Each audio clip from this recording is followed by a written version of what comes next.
আসসালামু আলাইকুম বন্ধুরা, আশা করি সকলে ভালো আছেন। আমরা যারা কল রেকর্ড করতে যাচ্ছি, কল রেকর্ডের অপশনটা পাচ্ছি না। চাচ্ছি যে আমরা যেকোনো কারো কল রেকর্ড করার জন্য, কিন্তু আমরা অপশনটা খুঁজে পাচ্ছি না। কিভাবে আমরা কল রেকর্ড করব, তো এই ভিডিওতে আমি অপশনটা দেখিয়ে দিব কোথা থেকে করব। চলুন ভিডিওটি স্টার্ট করছি।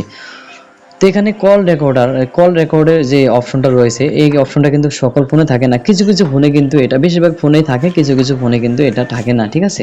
সেক্ষেত্রে আপনাদেরকে কল রেকর্ডার এটা আপনার প্লে স্টোর থেকে ডাউনলোড করতে হয়, ঠিক আছে?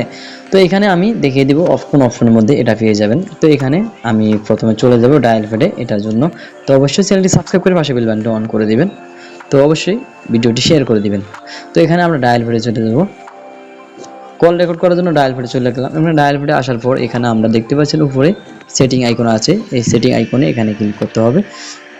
এখানে ক্লিক করার পর দেখতে পাচ্ছেন এখানে প্রথমে রয়েছে অটো রেকর্ড কলস। তো এখানে আপনার একটু ভিন্ন অপশনের মধ্যে থাকতে পারে, একটু দেখে নেবেন আপনি খুঁজে, ঠিক আছে? খুঁজে দেখে নেবেন আপনার ফোনে কোনটার মধ্যে রয়েছে। তো এখানে অটো কল রেকর্ড, এটাকে এখানে অন করে দিলে কিন্তু আপনার কল রেকর্ড হয়ে যাবে, ঠিক আছে? তো খুবই ইজি এটা, আমরা অনেকে জানি না বলে আমরা খুঁজে পাই না বলে আমরা জানি না, ঠিক আছে, কিভাবে এটা কল রেকর্ড করতে হয়। আশা করি ভিডিওটি ভালো লেগেছে। যদি ভালো লেগে থাকে চ্যানেলটি সাবস্ক্রাইব করে পাশে বেল বাটন অন করে দিবেন। অবশ্যই শেয়ার করে দিবেন ভিডিওটি। ধন্যবাদ সবাই।